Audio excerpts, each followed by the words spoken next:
What's up, everybody? Welcome to Moose Milk Podcast, episode 50! We made it to 50! God damn. Went quick. I'll be your host, Ryan. We're just gonna wait for Matt to join us. But yeah, big episode tonight. Talking Hawkeye episode 5 and Spiderman No Way Home spoilers. So, just forewarning everybody, this podcast will have lots of spoilers. Be aware if you have not seen Hawkeye 5 or Spider-Man No Way Home. This episode you might want to hold on to until you've seen both of those. But for now, we'll dive in slowly into just, brief thoughts and everything like that before we dive into spoilers. Here's Matthew.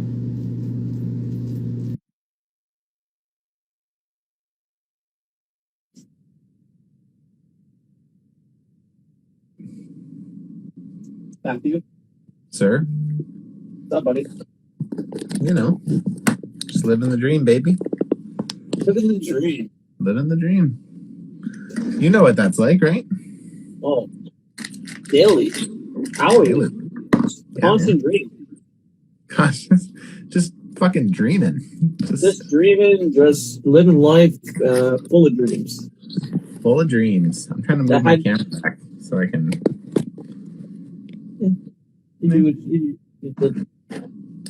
What does it matter? Yeah, hi. How's it going? Yeah, hi. Yeah, episode 50, buddy. What's that? We're on episode 50. That's right. Yeah, you said that last week after our show. I forgot about that. Wild. That is crazy. That is crazy, man. I guess we started first week in January, right? We did, but it doesn't feel like that long ago, but it feels like a long time ago. I don't know. Yeah, totally. It's true. It doesn't feel like we've been doing it for that long, but then I can't think of a time when we weren't doing it really. So it's like, yeah, I feel like this is like a quarantine thing. It's like people starting podcasts. Yeah, well, I think people just need that social contact, and yeah, now everything's shutting down again. So Yeah, I know they put new restrictions out here too. So sucks, man. Sucks. Such a blast. Life is just full of fun, full of dreams. Full of dreams. How was your week? Anything fancy this week? Work's winding down, which is good. And what did we do this week? I don't think we really did a whole hell of a lot this week. So we're doing our Christmas me and Kate are doing our Christmas this Sunday. So we usually do Christmas before Christmas because for as long as we've been together, either one of us goes home for Christmas back to Ontario, or we both do and we stay with our families. We don't stay together. Or the last few years it's been like she'll go to her parents' house now that they live here, and then I'll hang out for a few days and come back. Yeah. Back home or whatever. So it's we usually do gifts before because to have to bring everything there and then bring it all back doesn't really make sense. Yes. So complete pain in the ass. Yeah, I can't even think. There's probably only been 1 year, maybe, and I might even be wrong, that we actually celebrated our Christmas on Christmas. So yeah. So we usually do it a few days before, but this year we're gonna do it to Sunday. So hey, there's nothing wrong with that.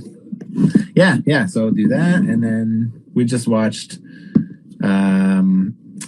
What's it fucking called? Fuck, can't remember the name. Not The Last Wish. I can't remember. It's a Christmas movie with Queen Latifah in it. What's it called? The Holiday. The Last Holiday? I don't know. Anyway, it's a Christmas movie. And it's pretty funny. It's got Queen Latifah in it. She finds out that she's has 3 weeks to live, and she goes and just blows all her money. Oh, nice. So I wish I could do that. Not the 3 weeks to live part, but just blow all my money. Well, I could, but yeah, then I'd be living in a fucking trash can by the end of the week, and Yeah, exactly. Yeah, I haven't watched any Christmas movies at all yet. But no, I think I'll probably wait till Thursday or Friday, watch Die Hard and Christmas Vacation, and I don't know, nice Home Alone maybe or something like that. I've watched Home Alone 4 or 5 times already this season, and then I watched. Oh, really? Wow. I've watched Christmas Vacation at least a couple times, so I'll probably say Die Hard. I love Christmas Vacation. So. Yeah, me too. That's one of my favorites. I haven't watched Elf this season. I need to do that still, and I'll probably watch Die Hard with Kate's dad because we watched it together last Christmas or Boxing Day. So I'll probably ask him if he wants to do it again. Or watch Die Hard 2, Die Harder this year. I can't even. I don't think I've seen Die Hard anything beyond the first one in since they probably were originally out. It's been up forever. Well, Die Hard 2 is just as much of a Christmas movie as Die Hard. Yeah, I don't even remember it really that much. So is that the one with Timothy Olyphant? Or is that yeah, he's all in the. No, that's the third one, I think. No, third one. I don't know. It's all in an airport. I don't remember no, that's the third one, I think. I don't know. I don't remember. But I don't remember it. But it's not stupendous. I mean, it's fine. But my phone keeps falling forward. Stop.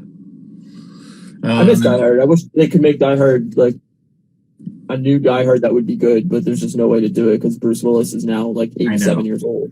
And doesn't he refuse to do anything when he's on set? I heard that he's the most impossible person to work with. Yeah, Kevin Smith trashed him after Cop Out. I guess he's one of the hardest people ever to work with. And, yeah, that's what I heard. Yeah, he's just a complete diva on the set, and it is what it is. But I mean, it's the same as making a new Indiana Jones movie. It's really, do we need this? I don't know. I think they should just reboot that. I know. Well, I don't even know if you need to reboot it, but it's Harrison Ford's 90, man. You need to refresh it. Yeah. I mean, less of a sequel, more of a reboot of some sort. But I don't know how you do that well. Sometimes you just need new ideas. Yeah, I agree. I'm one of those super weird people that doesn't really care. Not that I don't just that they don't really do anything for me. The Back to the Future movies and Indiana Jones movies, neither of those series do anything for me. I've never seen the Indiana Oh, Jones really? Movie. No, I refuse to watch it. You'd probably like it. Harrison Ford is Han Solo. I can't watch him as anything else. It's just stupid. It is weird because he does have a lot of similarities between characters, but yeah, just the whole time I'm watching it, I'm like, this isn't Han Solo. I understand actors can be different people, but every time I see Harrison Ford, I just go Han Solo. He's typecast for me. True. Whenever I see Arnold Schwarzenegger, I always think Governor of California. Oh yeah. I can't see him anything but my governor. Cast your ballots. Yeah, no, I've never watched the Indiana Jones movie. I've tried to watch the first one 4 separate times, and I get about 10 minutes into it, and I'm like, can't do it. Back to the Future, I love Back to the Future. Back to the Future is one of my favorite films. I remember pieces of Back to the Future, and then maybe probably since I've been with Kate, so it's been the last 15 years that I watched it for the first time, and I was like, there's a lot of super weird things about this. Oh yeah, it's super weird. His mom wants to have sex with him the whole movie, and it's fucking weird. This is weird. I don't know why this had to be a thing, but all right. And it's who? There's a stand-up comedian who makes a joke about this, but I always wondered the exact same thing as you have Doc, who's this 70-year-old. Oh, it's John Mulaney, he's this 70-year-old disgruntled physicist, and then you have this 15-year-old kid, and it's why are they hanging out? Yeah, it's so weird. It's a fair question that they never answered. It's why did they start this friendship? A 70-year-old man and this 16-year-old kid in high school. So weird. Something fishy's going on there, but very weird. But I did. Yeah, the plutonium terrorist plot. He steals plutonium. I mean, I get it because it powers his machine, but why? Also, I don't know. It's some criminal activity going on there. Yeah, it's a weird movie, but I love that movie. I mean, Back to the Future 1 I think is phenomenal. The second one I really like, but I know most people think it's not very well done. But the third one I think is absolute dog shit. I fucking hate it. But I think we actually ended up shutting off. Because me and Kate rewatched them all a while back. I can't remember. Yeah. And yeah, I remember we didn't even make it through the third one. We shut. Yeah, I hate the third one. So I get the nostalgia piece though. Like if you grew up with it, because like that's the thing is like I look at a lot of movies that I liked when I was like Ghostbusters 2 is a really good example. Like even though I like Ghostbusters 2, it's like when I watch it now, I'm like, geez, this could have been way better. Like with minimal work. Like but most sequels suck. I mean, we could talk about this all night. Like there's generally a very rare occasion where the sequel's good. Like generally sequels suck. It's weird because it's like it seems like the only place where sequels get well, they don't always get better, but like is the MCU. Like I feel like the MCU is one of those few things where like sequels, like as we progress the story, it gets richer and it ultimately just gets better because of it. Yeah, I mean, obviously Terminator 2 is better. I think better than Terminator 1. Aliens is better. That's applicable to every. Although Aliens is very, very well done. Yeah, I agree. But it's like Jurassic Park 1's way better than Jurassic Park 2 by a mile. Like no, it's not even. I mean, I love Jurassic Park 2. I do too. I mean, yeah, it is not comparable. But I mean, generally, I think look at every horror film franchise that like, hey, we made 10 Friday the 13th movies. Well, the first one's good. Well, some of them. Like I mean, Friday the 13th 1 is not great. There's better sequels. But there's also like way, way worse sequels. So I don't know. After 10 movies, what can you do other than put the character in space? Yeah, that's a good point. But anyway, I don't know. What are we even talking about? What is this podcast? I don't even know anymore. Welcome to Deer Milk Media. Yeah, exactly. Should we dive into Hawkeye? Yeah, we have a lot to talk about tonight, man. Yeah. So Hawkeye 5 spoilers for anybody that hasn't seen Hawkeye. We're just diving right in because we got lots to talk about. And I can imagine Spider-Man's going to take us a fucking hot minute because I got shit to talk about. So yeah, for sure. Yeah. We haven't talked about Spider-Man at all. We have not. No, we didn't talk about. I don't know what Matt thinks. What? We haven't talked about this episode of Hawkeye yet either, have we? No, we haven't. We basically haven't talked this week at all. I know usually we don't, but I think there was 1 or 2 weeks where we did. But. Yeah, I mean, I like to keep it fresh for the podcast. If I know everything you're thinking, then it makes it kind of feel like a scam talking about it because I already know where you think. Scandalous. Yeah. No, so Hawkeye 5 spoilers. For anybody that hasn't seen Hawkeye, we're talking Hawkeye spoilers. We sure are. I really liked this episode. I thought it was really, really good. So did I. I won't lie though, I was a little disappointed in the less. I feel like I'm trying to compare everything to episode 3's action because that's been the most action packed, but like, and there hasn't really been anything that's touched that since. But overall, like, I love where this is all heading. Yeah, Yelena is my favorite character. She's great. She's great. She's fucking It's amazing. a good callback to Black Widow too with the mac and cheese. That was great. So it made me want to watch Black Widow again, which I think is a very, like, good thing. Like, it was like, oh yeah, man, I want more. I want more of this world because I love her so much. So yeah. I mean, we started off basically kind of right back where Black Widow kind of ended in a way, where she's kind of rescuing other Black Widows and releasing them from their like mind trap brainwashing thing. She breaks into a Black Widow's house. They're trying to beat her up. She ends up not being brainwashed. Then Yelena gets blipped, and we come back 5 years later. That was cool, eh? That was a cool way of doing the blip. We haven't seen that before. Yeah. And like she comes back 5 years later, and everything's changed, and she's looking for her sister. And we already know from Black Widow that she's told that Hawkeye's the reason that her sister's dead. So now she's on the hunt for Hawkeye, and then we kind of pick up back with Clint in, main modern day, whatever. Yeah. I thought that whole beginning sequence was cool. I loved that it just kind of started right away. Like, it wasn't like, it was just right into it, It's like, here's why Yelena's here. Yeah, it was good. There was no need for build up on it. I agree. There's a lot to cover, so best that they don't waste time. Yeah, no, exactly. The episode flew for me. Like, I felt like it was like 10 minutes long. Like, when it was done, I was like, already? What the fuck? yeah, no, that whole sequence was cool. I like kind of seeing Clinton and Kate kind of go their different ways, and they've got this kind of, I don't know, friendly teamworky thing, but they're kind of broken up right now, and seeing Kate go back to her mom, who obviously is super fishy just from the beginning of this episode. But I kind of said that last week too. Like, yeah, she just didn't seem like bad she was guy, on the up. Bad guy vibes from her. Yeah, and I mean now we kind of know that. Well, I mean we don't know her motive, but we know something's going on. Yeah. But yeah, I like that whole opening sequence where Kate's kind of, all right, I'm done with this, and I'm just going to kind of give up, and then, we see Clint kind of doing the same thing of like, hey, I beat the shit up out of, and I'm just going to go and relax and chill, Yeah, it was. I liked the whole episode. I really liked the face off with Ronan there towards the end of it. Yeah.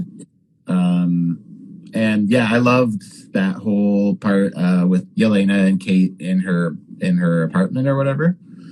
And that's what I was gonna say is like the whole Yelena Kate thing in her burned out apartment was like, I don't know, 10 minutes long maybe, but it was like it was awesome. maybe my favorite scene out of every Marvel show so far. Like I laughed the entire time. Yeah, it was really good. It was really good. She's awesome. I hope we get to see a whole lot more of Yelena as we move forward. I feel like we will.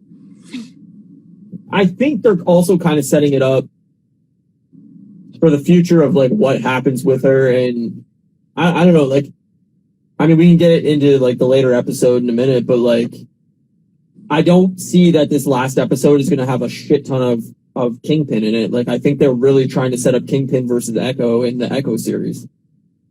Yeah, I mean, I think that's absolutely possible. When it comes to Kingpin, like, so if anybody, we're obviously ruining it for anybody who is not knowing what we're talking about. But yeah, at the end of episode 5 of Hawkeye, we get to see that Kate's mom is working with Kingpin. Right. Which is awesome. But we don't get context. We just know. We get no context. We just get a picture. Yeah. And like we know that Kate's mom hired the Black Widow. Yes. So to kill Clint. To kill Clint. Now, maybe she blames Clint for her husband's death in some way. I don't really know. Like, how do you explain that without making her?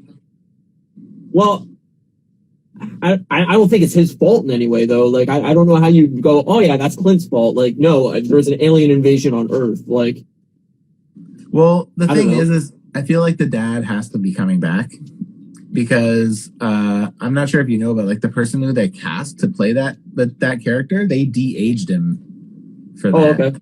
Oh, my dog's here. Let's see. Come here, Homer. Come on camera. Nope. He's like, fuck y'all. I'm just gonna go under this desk. But yeah, they de-aged him. So I feel like he's got to be involved somehow, somewhere. Like, yeah, it'd be weird if he was just in it for those, 10 minutes or whatever. But that being said, the guy who played Isaiah Bradley in Falcon and Winter Soldier, the black super soldier guy, they aged him up. So I guess it's not totally weird because like no, but they also could bring back like a alternate history thing with him in the future where he's his young self, or like there's lots of things they can do with that. Like obviously at this point, regardless of what's in the episode or what's in the show, it's very easy to go like, oh, this could be a future movie, a future show. This could be backtracked sometime. Like, everything's so blended together now that like, just because it's not in this episode doesn't mean that we're not going to get it at some point. Totally. But, the whole Yelena Kate thing in the apartment was awesome. The mac and cheese talk, the hot sauce thing, you only have one fork thing. It was all just, she just nailed that whole like delivery, those lines. Like it was just like, oh man, I love this character. Yeah, it was really, really good. It was a lot of fun. And then the fight. Oh, sorry. The fight in the parking lot there reminded me so much of Daredevil. Yeah, 100%.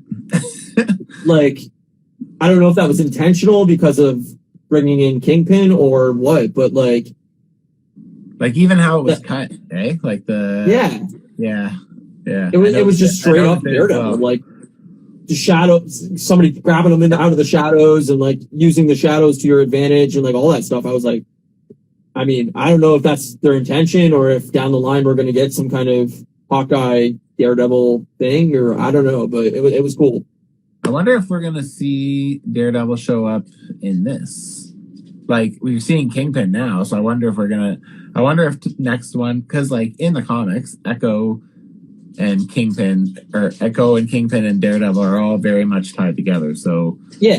It'd be interesting to see, because like I know that there's been rumors that the Echo show is going to basically be like a way to like reintroduce Daredevil into the MCU. Yeah. That doesn't surprise me. I think they're setting up a lot of things with this show and Echo. Like, I definitely think they want to bring back like the New York crime syndicate and kind of have these B-tier superheroes kind of have their own, villains, their own storylines, their own like separate storyline outside of the main like Avengers-esque threat level things, and if you tie all these shows kind of into each other, then you can set up like a secondary universe where these are all living underneath all the Avengers stuff. So I don't know. I think that's their intention, but I would love to see Daredevil next week. I mean, I think that would be awesome. That would be amazing. I hope we do. I don't think we will, but that would be like best case scenario. Would be cool. Yeah, I just worry like maybe that's too much for a 40-minute episode or whatever. Yeah. The thing is like I feel like at this point there's, and it kind of is similar to what you were just saying about it might not happen here but somewhere else, but like there's just so much to wrap up right now that like I feel like we're gonna leave without getting all the answers. Like I feel like that's I think we're gonna get an end credit scene that sets up Echo. Oh yeah, me too. I do too. But I mean, like I think there's just so many different things happening right now. Like, how are we going to wrap up Clint's story? How are we going to wrap up Kate Bishop's story? How are we going to wrap up this whole thing with the Watch? How are we we still have to figure out this thing with Kingpin and the Tracksuit Mafia, and you know what I mean? So it's like there's all these different things, and it's only I know they said it's going to be the longest episode so far, but still, like unless it's like 2 hours or something, I don't know. Like there's just but again though, it's like we left WandaVision with the same thing. There was a whole bunch of stuff they kind of started and like they just kind of left. Like same with not maybe as much with Falcon and Winter Soldier, but still stuff with Falcon and Winter Soldier. Still lots of questions about the whatever that group that the girl was in. I can't remember what that was, but there was still lots of stuff about that. And then like so I feel like no, I agree with you, but I think I think that's the intention, is that this can all tie into each other, just like the movies. And my assumption is the end credit scene is gonna show a snippet of Echo. I assume that show's already started filming or is done. I don't know, but I don't know. I'm not sure. And then maybe you also tie in like a scene with Daredevil for Echo. Like you show Daredevil coming back into the universe in that snippet, and that gets you super stoked for Echo. And then that'd be sick. I don't know if we'll get a date, but it'd be nice if they gave us a date for the next show. Yeah, that would be good. Because I'm trying to remember where Echo lands in kind of like line. I don't think it's next. I think it's quite a few away. Isn't Miss Marvel next? I always get them confused, but I want to say She-Hulk next. I think She-Hulk's last next year. I think Miss Marvel's next. But I don't know. You might be right. I don't know. They're all. I mean, who knows? Now with COVID being all over again, like things probably get delayed. I think that's maybe why they delayed Doctor Strange till May. Good point. They thought that the winter might be bad. Yeah, good point. I don't know. Better to do it when it's precautionary and you can still do it than being forced to do it and having to pump the brakes on whatever you can still pump the brakes on. Yeah, exactly. So, I mean, if any of the shows are done filming, you would hope that maybe one of these come out in like February or May to break up the break a little bit. But Yeah, I wouldn't be surprised. I If don't we know. got I something don't know what early. else Disney Plus has planned. So Yeah, I feel like I wouldn't be surprised if something came early 2021 or 2022. Like maybe yeah, not I think like January, but February, maybe March. like March or something. Yeah. Yeah. For I all I mean, we're know, not going to finish Boba Fett until February, right? There's 6 episodes of that. So right? beginning Yeah, of I guess that's February, true. Boba Fett will end, and then maybe like, second week or third week of February, we get whatever Mm-hmm. for 6 to 8 weeks, and then that brings us into May, where we get Doctor Strange back. Yep. There we go. And then plus we have Um, Batman in there somewhere too, right? So there'd be yeah, that. February or March. Yeah, Hmm. I think February. I think it's like Um, February. I don't know. I don't remember. Yeah. Yeah, no, I But can't yeah, wait. this episode was a lot of fun. Again, I like the relationship that we continue to see develop with Clint and Kate. They're Yeah, just they make me fucking giggle, man. They're just funny as hell. yeah, no, for sure. I love their dynamic. I love Kate. I love Yelena. I like where it's heading, and I hope that next week's finale is a lot of fun and has some great action scenes, some great fight scenes. Like even Clint as Ronin, like hit the whole sword fight with Echo, like was awesome. Like it was really Yeah, well it was choreographed. intense. It looked cool. I thought it was a lot better than the fight last week, but like on the rooftop, I thought it looked I better. I thought agree. it like was better choreographed. So, yeah, I don't know. I hope that next week we get like another great action scene like episode 3, and that'd be great. That would be great. I feel like we will, just because it's the end, and we will. Yeah, I mean, I also like. Oh, sorry. Go ahead. I think they have to do something with the swordsman dude there too, right? I was just gonna bring Jack up. Yeah. So yeah, like, because he wasn't basically in this episode.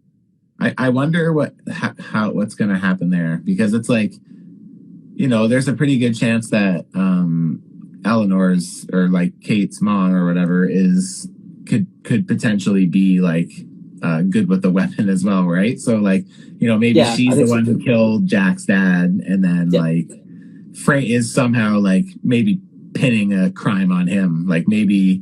Yeah, You know well, what I I think mean? I think that's the twist, right? Is Yeah. like we're made to think that Jack is the bad guy that from episode 1 on, Yeah. and Yeah. in reality, it's her mom, and she's trying to pin this on Jack just out of convenience or whatever. But I mean, I don't think he's on the up and up either. No, I don't either. But yeah, there's I got don't to be know. something going on there. But I'll be interesting to see how that happens. And then the other thing I read that I thought was an interesting idea was, remember that episode where Kate was asking Hawkeye a bunch of questions, and she's like, "What's the best shot you ever took?" And he said, "The one I never took." And Yeah, everyone just assumed it was about Natasha. I heard someone make a comment about saying maybe it was actually about his wife. And yeah, maybe maybe. like his wife is trying to get out, kind of like, and then that's why they're trying to get rid of this watch, because they say it ties to their family name. And Yeah, I mean, there's definitely a storyline there that they're alluding to. Whether we get it now or not, I don't know. Like that's what I yeah, I mean. know. Is there's so much to go over in this next episode. The thing is Yeah, with unless that it's one like a though, 90-minute episode, I don't know how you do it. I feel like they have to do that one though, because like I just don't know what else we can do with like, at Yeah, this it point has to where end they're kind Hawkeye, of for sure. they're kind of painting him as like, he's great at what he does, but like he's also like old and hurting. Like Yeah, he's just a yeah, human. no, So totally. it's like the guy's like hobbling around after he gets his ass whooped, right? Yeah, no, and like I don't know what else you do with the character. He's been in 4 Avengers movies. He's done his thing. He's been the bad guy. He's been the good guy. He's Yep. gone over the line too much as Ronin. Like he's had every story arc and character arc you can basically do with him. Like I don't know what else you can do now. He's like kind of the mentor for Kate. Like I think that's the end of the storyline, is he gets to go off with his family and kind of relax and have whatever peace he can make with maybe Elena to make him feel better about Natasha's death or whatever. Yep. Like they've got to come to some kind of conclusion with that storyline, and then maybe Yelena finding out that Kingpin is involved, that sends her in that direction instead of Clint's direction, and then Clint gets to go off with his family and retire basically. Yeah. I do have some issues with the whole like Yelena being paid to kill Clint, especially because it's like she has to know that Clint's an Avenger as well. So like how does that even make sense that an Avenger would, you know what I mean? Like it's like I'm not saying that like it's not possible. I'm just saying that like Yeah, you know, especially like Yelena is like, you know, like trained in espionage. So like, you know, she wouldn't be able to figure that out.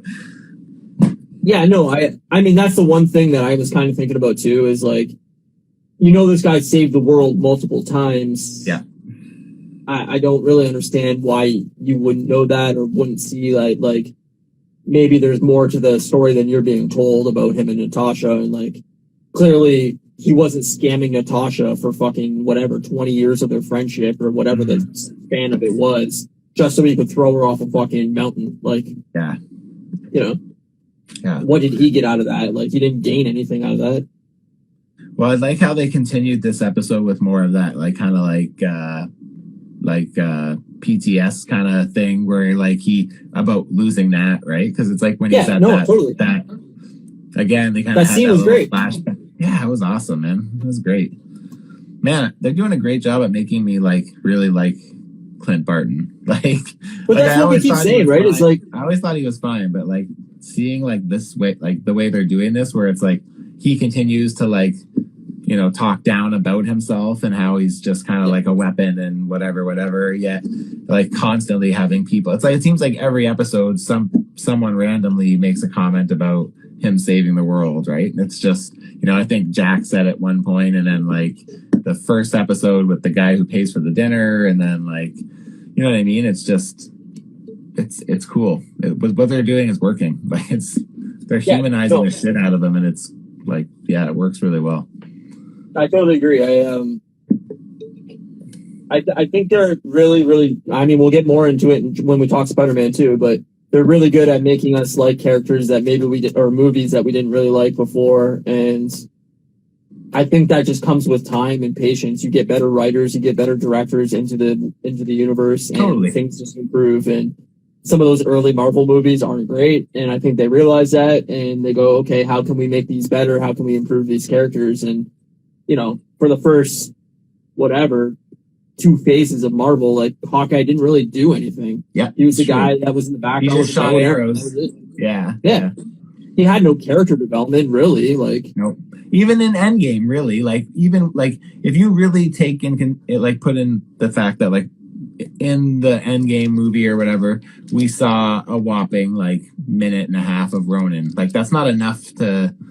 You know, like I didn't buy this. I didn't buy it then, and it's like, and then like when Nat flipped him in Endgame to kind of get him off his Ronin game, like it held no emotional weight because I was just like, we just literally just found out that this was happening, so it's like, yeah, exactly. You know, so it's like it's cool, exactly what you're saying, where it's like now we're in Hawkeye, and like all of a sudden I'm a little bit more invested in that character because like I actually have some background. I know kind of what he was doing and why he kind of went on. You know, why he kind of went off the rails a little bit there, and I totally agree.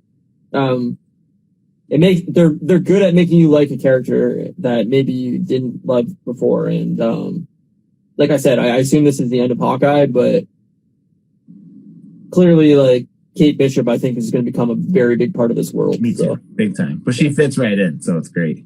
Yeah. And I don't think, and I know you're not saying this either, but I don't think. He'll die. I just think they'll put him in for now, and then like maybe like we said a few weeks ago, he'll maybe pop his head out one day again for a cameo or like something where it makes sense, right? Where they're, you know, so yeah, that'd be, I don't know. Yeah. I'm fucking. I thought it was a great.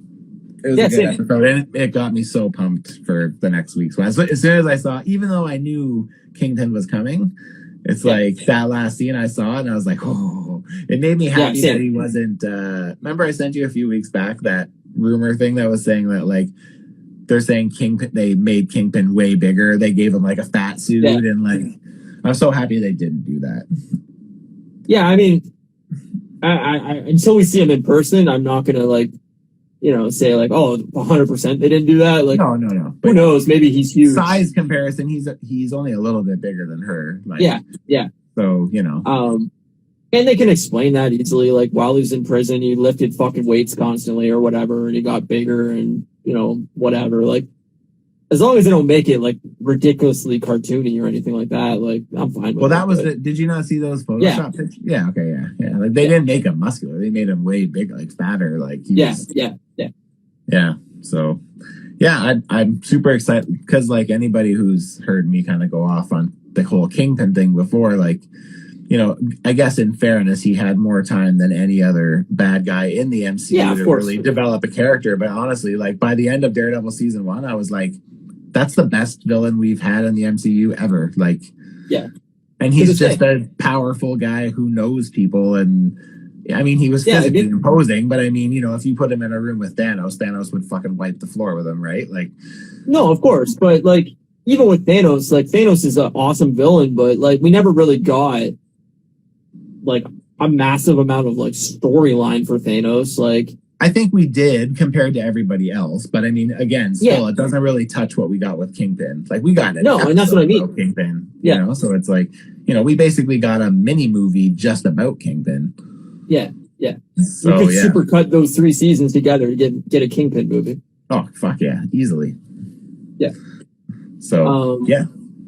I can't wait till next week. I know everybody remember that we're recording Thursday night instead of Friday night next week because of Christmas. So, Thursday night we'll be doing the Hawkeye finale spoilers. So should be good. Fucking A. All right. So we should just do brief thoughts on Spider-Man. No spoilers for 5 minutes or something or whatever we feel like doing, and then we'll dive into spoilers. I don't even know how we do this without spoilers because.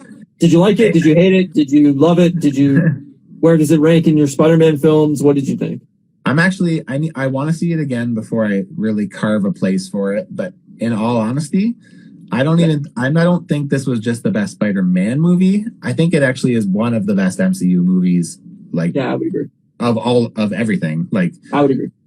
It's pretty fucking fantastic. And like, they did an amazing job at piecing everything together. Like, yeah, I don't think it would make like my top 3, but I think it'd be like 4 or 5. Yeah, same here. Yeah. So I need to see it again. I want to see it again. What's that? It's the best Spider-Man movie out of all of them. 7 we got. I agree. Easily. 8, this is 8. So it's my favorite Spider-Man movie. I think it was really, really well done. It didn't feel long at all. Like, it flew by. It didn't. When it came towards the end, I was like, what? We're done already? Yeah. I don't want to, we'll dive into spoilers in a minute. Overall, I just think it was, well acted, well written. It had funny moments. It had, sad, dramatic moments. It had ups and downs. It was a roller coaster. And, I'm very, very excited to see what comes next and how this world's kind of building out. And, I loved it. I thought it was great. Yeah, man. I couldn't agree more. It had me laughing so much. Like, the action was great. The CGI was really great.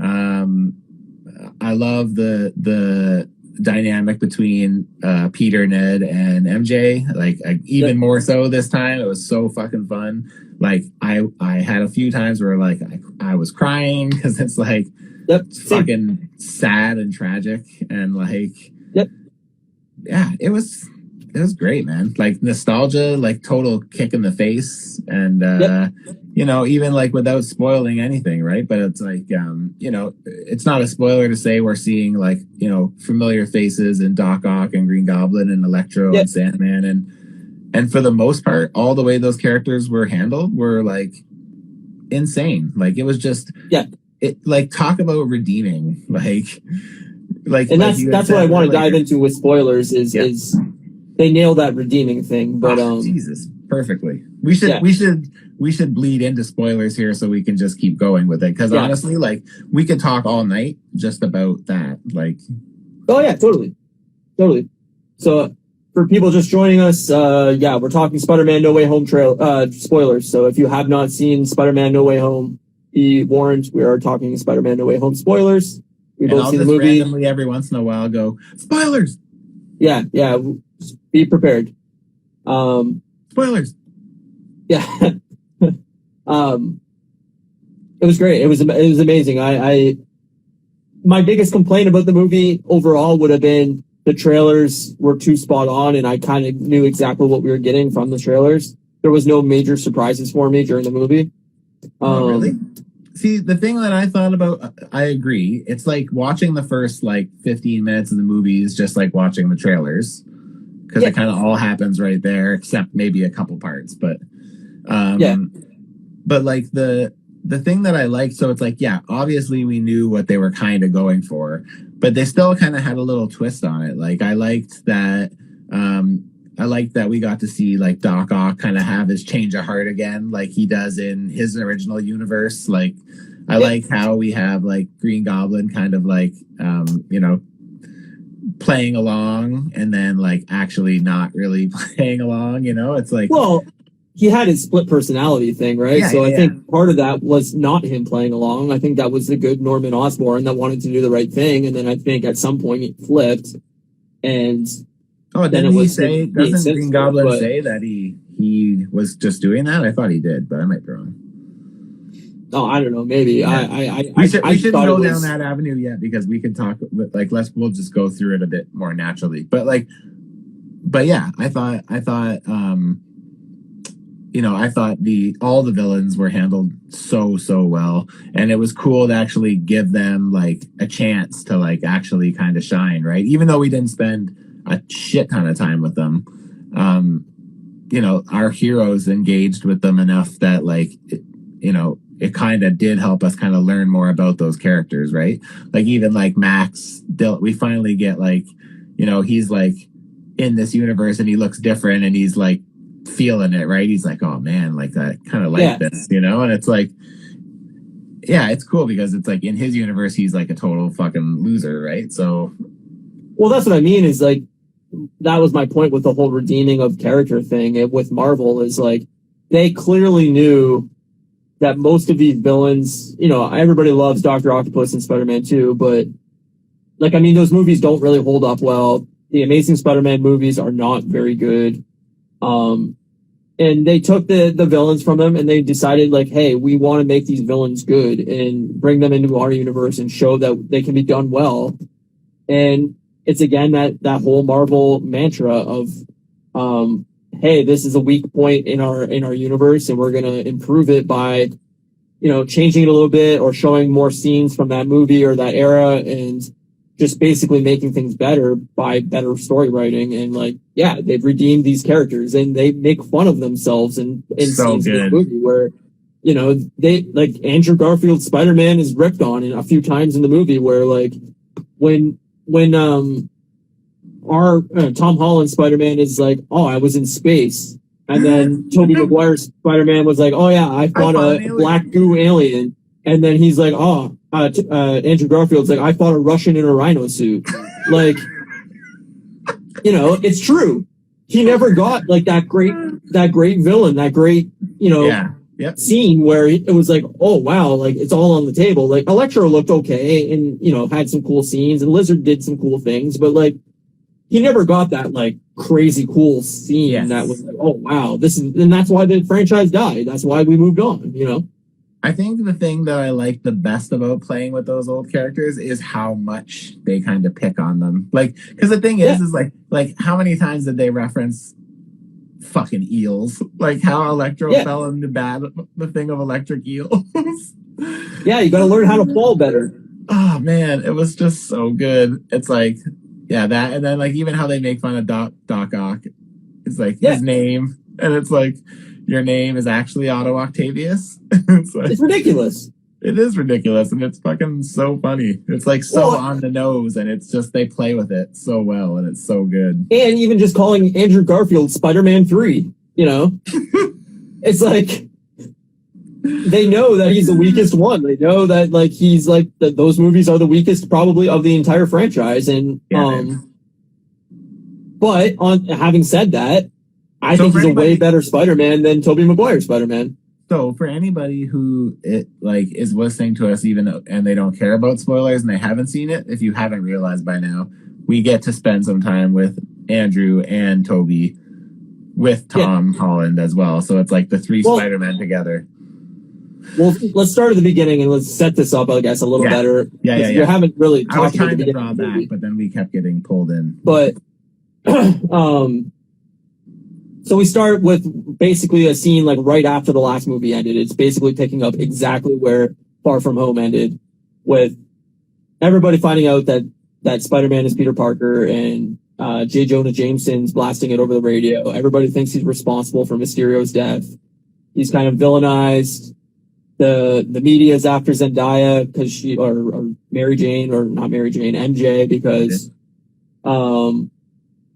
she's dating Peter Parker, and now she technically dating Spider-Man as well. So like the media is after her, and so they kind of zip away, and there's nowhere really for them to run to because there's media everywhere. There's helicopters chasing them. There's, they run back to Peter's house, and there's like 4 helicopters outside of his apartment, and there's no hiding from it. Like, it's everywhere. Which I thought was cool. I mean, I liked seeing them zip through New York because we've never really gotten that from the Spider-Man. No, we haven't. It's a good point. Yeah, it's nice to see it, and I loved that, like how they are handling essentially like paparazzi, like everybody's, looking for them, right? And it's like, yeah, it was cool. It was again interesting because we don't really get that in this world. No, we've never our Spider-Man really in New York. So, yep. I like that. I like that they brought it back to what was going on with Happy and Aunt May. They're kind of like breaking up.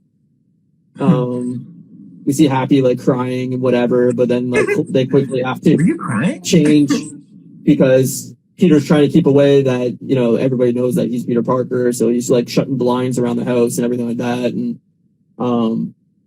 it had like a comedic effect, and it was cool. And we kind of just really realized like this is really going to fuck up his life and fuck up the people's lives around him. And we quickly realized that they're not getting into university because they're tied to the Spider-Man, Yeah. They're not getting the things they want to do in life because they know Peter Parker and he's a criminal, even though he's not. Yeah. Yeah.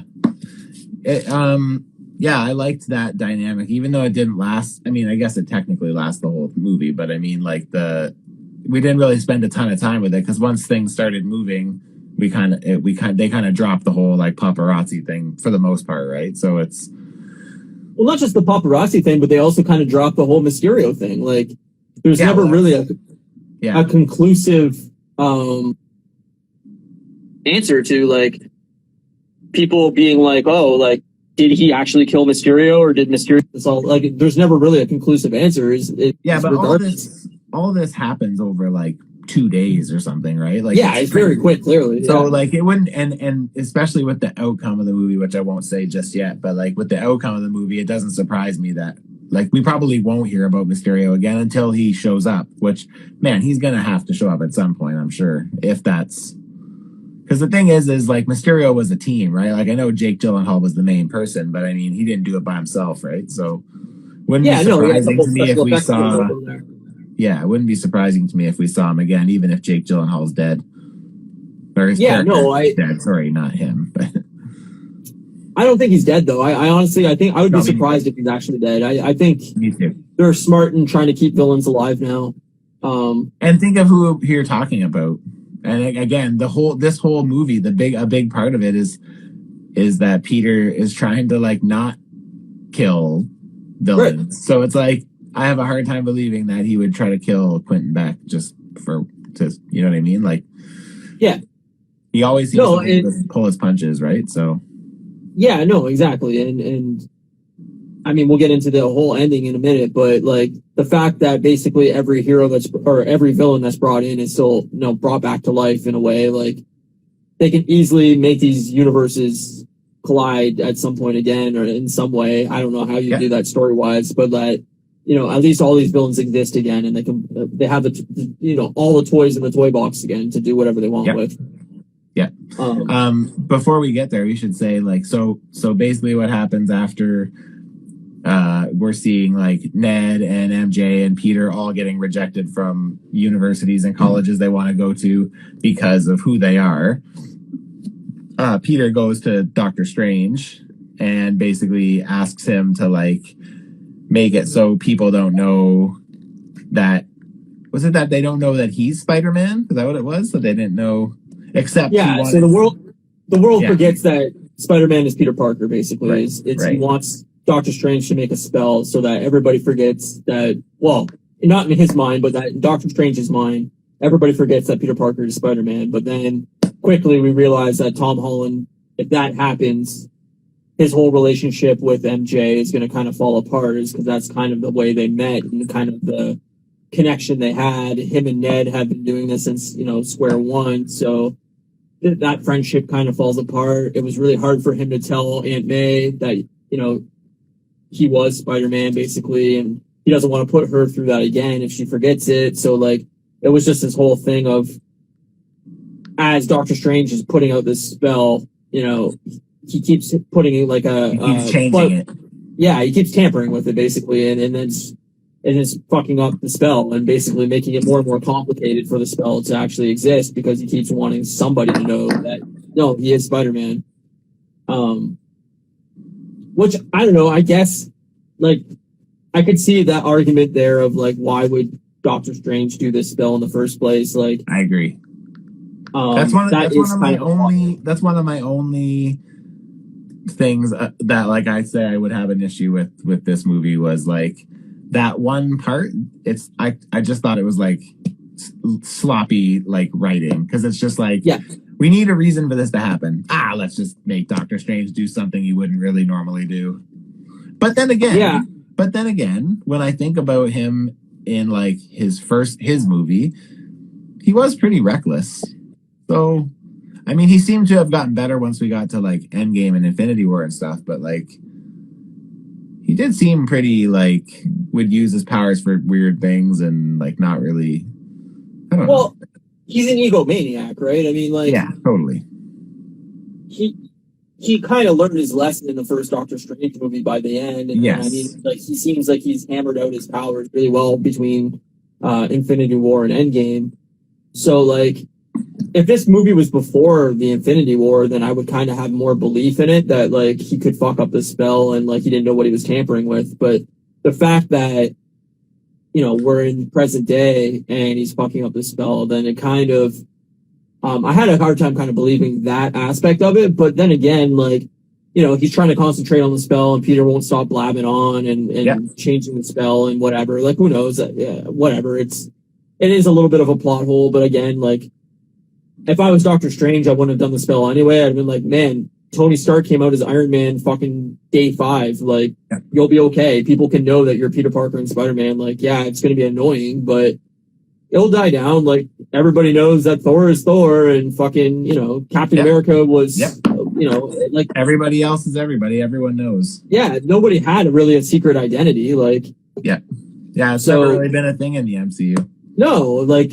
These guys are all famous people and they've all been in Avengers-esque level events. Like, yeah, it's going to be annoying to have a normal life now. You're a celebrity, basically, and, that comes with the territory. You wanted to be a hero? Well, guess what? This is part of being a hero, is you're going to have to deal with the media, you're going to have to deal with paparazzi, you're not going to have a normal relationship. Yep. I love that a good part of this story kind of revolved around that, too, right? Again, it's like, I wonder what we're going to do as we kind of see Peter age moving forward. Is like, I hope we're kind of past that at this. Well, I guess I don't want to say it yet. I'll say it if I remember at the end, because it kind of relates more to the end. But yeah, I don't know. I like that. Yeah. Sorry, go ahead.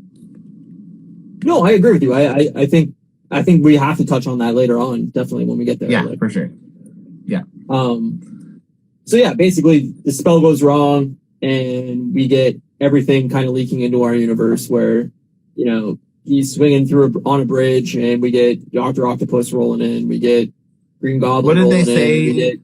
It's like anybody who knew Peter Parker was Spider-Man got pulled into the MCU universe, right? That's what it was, right? Or not anybody, but they said some people got... Basically the spell reversed. Yes. So basically it pulled people from dimensions that knew Peter Parker was Spider-Man instead of making everybody forget that Peter Parker was Spider-Man. But Yeah, I mean, it's a kind of a hokey story element, but like again, it's a comic book movie. You need something to move the plot forward. I was just gonna say, could you come up with a better idea? Probably. Yeah, but I thought the bridge fight was cool. Yeah, me too. I liked it a lot. I like that. It was nice seeing. I like that Otto. I like that Otto and Norman like know who each other are because they're from the same universe. I thought that was really cool. Yeah, no, I liked that interaction between all the villains. Like some of them knew who they were, and some of them didn't, obviously. But like Sandman kind of knowing the end of both Norman and Octavius. Yeah. Like I thought that was cool. And Lizard and Electro and kind of talking and stuff. Like it worked for the movie. And yeah, I like how they're like, I didn't know the dinosaur talked. Yeah. Yeah, no, they rip on Lizard so many times about how he looks and everything, and I was like, yeah, because he always looks stupid. I'm sorry, but he looks dumb. And again, that's another thing where like they were criticized for how the Lizard looked in that, so now they're picking on that too, right? It's like everything that those movies get criticized for gets criticized in the MCU. Yeah, they poke fun at it. Yeah, I really wonder. I mean, this is a complete side topic, but like I really wonder how Sony feels about Disney ripping apart their movies like that, because it's going to give them the highest grossing movie of the whole year, so probably pretty good. Oh, 100%. Money speaks, but I'm just saying, like, if I was a Sony executive, I'd be like, man, Disney sure is shitting on our universes, like, but rightfully so. The thing is, but they're making them palatable again. That's the thing. Yeah. Wouldn't be surprised. And they're making it almost part of the MCU. Yeah, in a way. They're like loosely tying every Spider-Man movie to the MCU. Yeah. I was hoping we would see a Peter B. Parker from Into the Spider-Verse. I was hoping for that. But yeah, well, I think Into the Spider-Verse is going to have Tom Holland in it at some point. The second one. Yeah, that wouldn't surprise me. Wouldn't surprise me if all three of them showed up. Spider-Verse, but yeah, I know. I like it, but I know you're not a fan. So yeah, we get the villains coming back. They're all dropping in slowly. And Peter basically is kind of capturing them with Doctor Strange into these like cells, and until he can figure out like what to do basically. And then he realizes that all these villains kind of died in their universes, and basically if he sends them back to their own universes, that they all die, so that he doesn't want to be a killer. He doesn't want to. He thinks they all kind of deserve a second chance, so he's trying to figure out a way to basically redeem all these characters so that they can go back and live in their universes and maybe change from being a villain to something else, So that's kind of the story dynamic of like, okay, how do we put these people back and how do we do it without killing them? Yeah. I love that dynamic. I love that angle. Because like one of the things I always loved about Spider-Man was that he tries his best to not like have to kill somebody to like, to like finish the fight, right? Like he, Yeah, no, I mean, I think it's like a kind of a superhero trope, but like all these characters are kind of one day away from being the villain. Like, they take their powers a step too far and they start killing people. Well, then they're no different than the villains they're trying to capture. So I think that has to be Spider-Man's rule of, you see that in Batman, you see that in a lot of things where he's not a killer. He's trying to capture these and save people. And so, yeah, I think that would change the dynamic of Spider-Man if he was like, well, fuck all these villains. They all made their choices and I'm going to send them back and kill them. Like, I don't care. Like, well, he kind of gets like that at one point, right? So, well, I want to talk about that at some point, though, because I think by the end of this, I want to kind of talk to you about where we see Spider-Man going from here, because I have a few ideas, but me too. So yeah, basically the rest of the movie now is Spider-Man trying to basically create serums or technology that will help these heroes basically like heal these heroes in some way. They're villains. Norman's chemical imbalance in his brain, so he's trying to find something to cure that. The Lizard, he's trying to make him turn back into Kurt Connors. Sandman, he's trying to get him back to being human form. Like all basically trying to come up with ways to fix all these villains. And then we find out that kind of Norman's been, I don't know, either playing them all along or it flips back to Goblin and kind of like betrays the whole situation. And that starts kind of the whole end of the movie where basically all the villains escape and are evil again and have all turned on Tom Holland's Spider-Man. Yeah. Which is a lot of fun. Yeah, no, it would have been a boring movie if, we fixed all the heroes or all the villains and they're all right, then go back and we're good. But so you knew there had to be kind of a switch that flipped. That's where I kind of wish we wouldn't have seen so much of the villains in the trailer, like how you were saying at the beginning. Because It's like once, like I was happy enough to see them, but it's like once I kind of realized that some of those scenes weren't present earlier in the movie, I was like, these guys have to go back because we've already seen them fighting him again. And it's like, why would they be fighting him if he's helping them? No, and that was my biggest problem with the movie in general was the trailers gave away way too much. I think how awesome would it have been going into this movie not knowing these villains were in it, that, all the leaks that we got about Toby and Andrew coming back, like all that stuff. If this was all a huge surprise and we like somehow they had like another villain, like say, I don't know, whatever, Shocker or what, Rhino or whatever was showing as the villain of this movie, and we had no idea all these other villains came in, and we thought like, oh, they're doing a third Spider-Man movie and this is the villain and blah blah blah blah blah, and then all of a sudden all these other villains are dropping in and we get this whole story arc. Like, it would have blown our minds in the theater. Like, holy shit! Like, this is insane. See, the thing but is, it was all in the trailer. Yeah, the thing is for me is like, I agree. Doing that would have been amazing. I think it would have been impossible to get that many big names without any hint of it happening. As soon as there's a hint of it happening, it's hard to stop a rumor like that, especially with how successful Into the Spider-Verse was.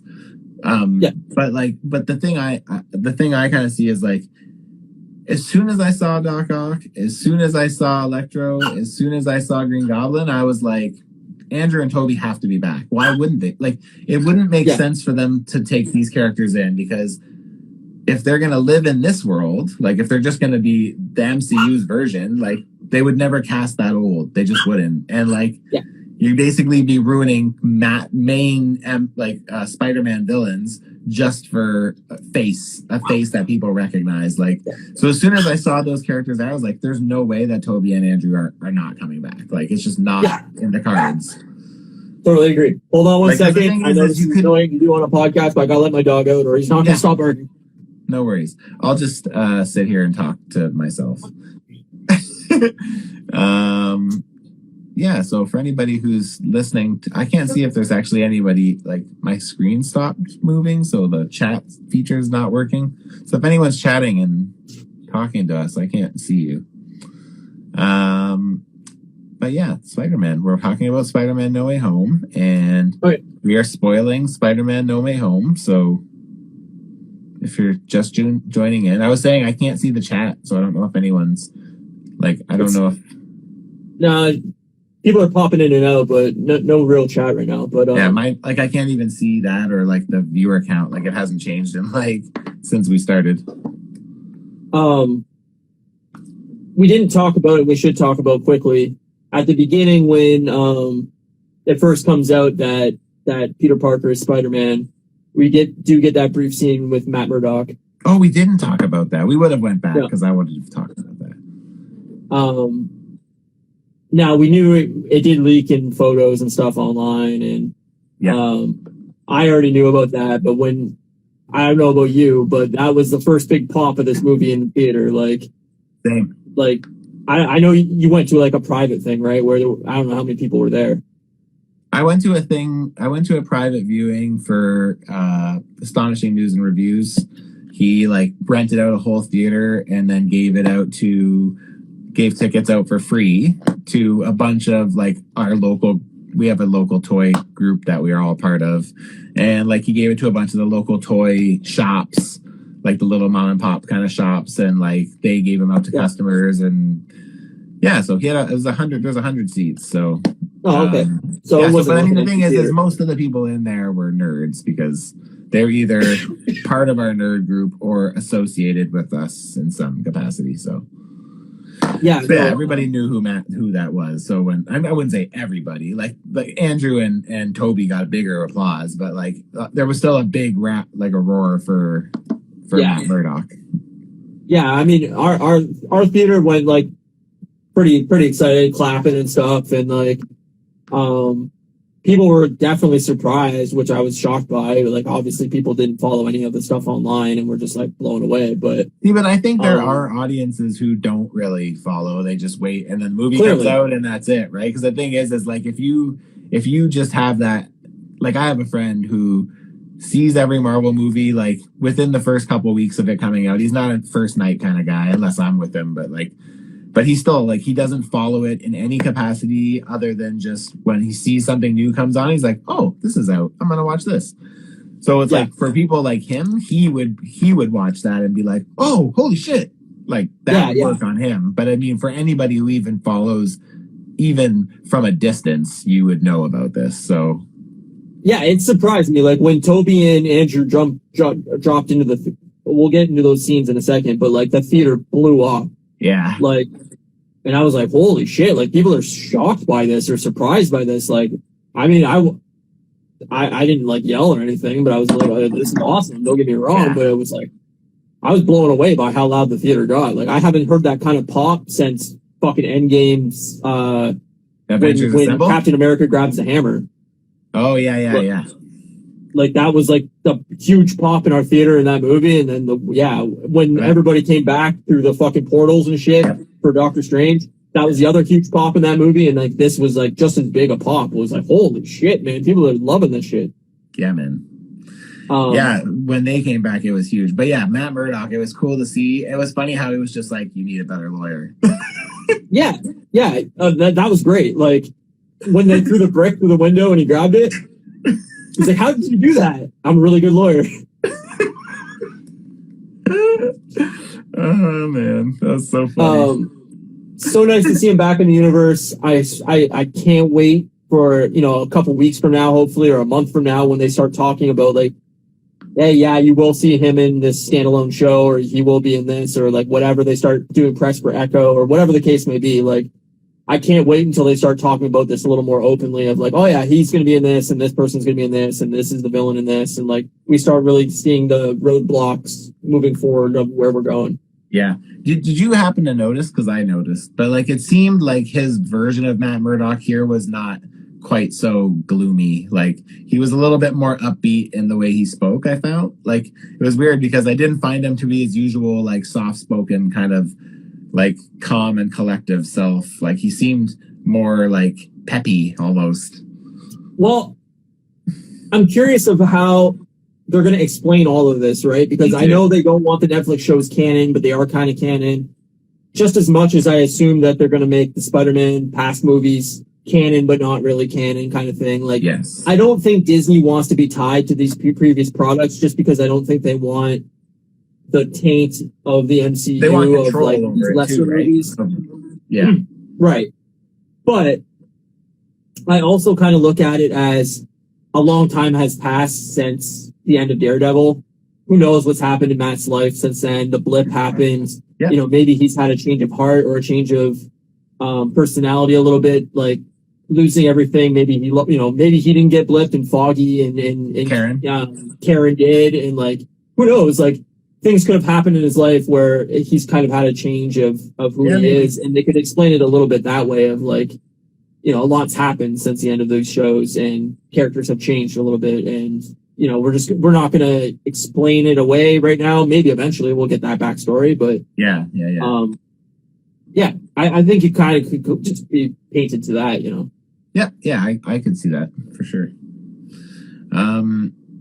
So we can go back. So Matt Murdock was there. Yay. It was very early in the movie and it was great. Yeah, it was like 10 minutes in.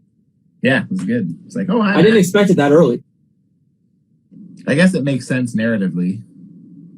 But but it also didn't really tie in with the rest of the movie in any way. Like, he's basically giving them law advice, but none of it's ever really needed or used because they go the magical route.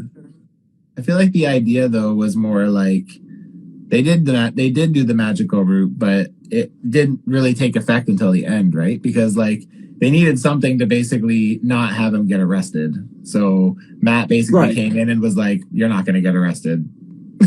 Yeah. And then they're like, "Okay, so that's done now. Now we can just go back to living." And then, so in a way, he kind of like moves the story forward, because if not, then like he could just come in. But again, I mean, like, there was no evidence either way that they could have proven in any real way like what happened with the whole Mysterio thing. So like, I don't know. That's where like my biggest complaints of the storyline is like, there's no way of proving either way what Spider-Man did or did not. Like, this is just Jay Jonah and the media blowing something up, and I mean that is what would happen, but. Yeah, totally. Yeah, in a court of law, like, how do you make him accountable in any way? There's no evidence for either. Right. But yeah, so anyway, we get all these villains dropping in, and we get... That's right after the villains turn back to being bad guys. That's when we get our first real emotional moment of the movie, that was my first one too. My first. I was very emotional, so yeah. It was so sad. I got tears running down my eyes, so. Me too. Come here. Come on. You want to come up? Oh, little Finny. You want to come up? Come here. Did Homer go to bed? He must have gone to bed. You come in? Is he running away from you so you can't get him? Come on. You want to come up and say hello? Come here. Okay, fine. Run away. I can't help you. There you go. Look. Little Finn. There you go. You're on candid camera. Dog talk. Here on this is the dog talk portion of the show. Yep. We're gonna take a next 10-minute break of dog talk. Yeah. So we got the huge emotional scene with basically, like, I mean, obviously spoilers, Spider-Man spoilers. Aunt May died. Aunt May dies. And it was hard. It was hard to watch. It was you don't think she's dead. She basically Goblin comes in. She gets up and she walks around for a minute, and I was like, oh, she's just, she was hurt, but she's not dying. And then I won't lie, we realized that she is dying. She's bleeding, and it's not good. When she stood up, I was like, how the fuck is she getting up? And then afterwards, when she died, I was like, nah, right, figures. Because she got her ass whooped. Yeah. And, it's our kind of version of the Aunt Ben death, Uncle Ben death. Uncle May and Aunt Ben. We never got the whole Uncle Ben scene in our universe, and he never had that emotional... I mean, maybe he did. We don't know that, though. We never got that. Like, it doesn't seem like he's aware of an Uncle Ben in his life. I don't think that's the case. I do think that he has an Uncle Ben, but I think it's like his Aunt May is who plays the bigger part here in this universe, right? Because he didn't seem like he was questioning it, and he did refer to Aunt May losing her husband in the first Spider-Man. So there's a few points where they talk about, like, me and my friend Brian went and seen the Spider-Man movie tonight, and like he said, like, isn't there a scene where she says something about a suit, like you can wear your uncle's suit or something like that in one of the movies, and like when she starts dating Happy, he says something, or she says something along the lines of like, it's been a long time since I've dated, or I don't know, something along those lines. Like, I don't know if he knew Uncle Ben, or maybe Uncle Ben passed before he was at like like an age of relevance that he'd remember it, or he wasn't born yet, or I don't know. They never really touch on it, but like, this is his Uncle Ben. This is his emotional pull. And like, she says the whole line of, great power, great responsibility. Like, which I love, by the way. It was good. And I had tears running down my face because it was sad to see him lose her. It was definitely a heart pull.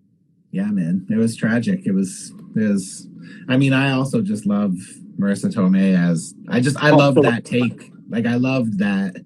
Like, let's She's do awesome. May young and hot and like hip and cool, and Yeah. she doesn't need Why to be does she this have to like be old 90? lady. Yeah, exactly.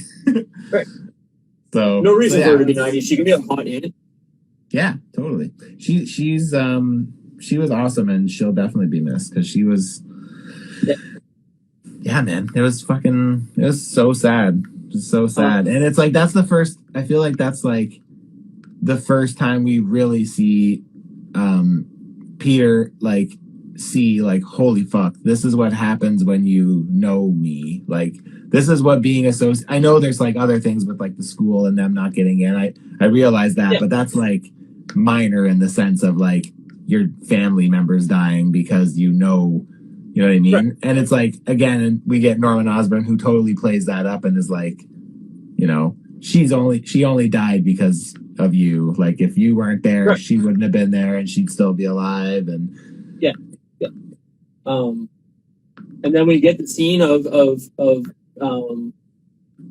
MJ and Ned in the apartment and trying to find Peter. And when they steal the sling ring from. Yeah, so Ned has the sling ring from Doctor Strange, and he basically is trying to make a portal and saying, like, find our Peter. And instead of finding Tom Holland's Peter, we find Andrew Garfield's Peter from another dimension. And that's when the theater fucking exploded. Did they explode when he took his mask off, or did they explode? Yeah. As soon as that mask came off, that theater went nuts. Ours did too.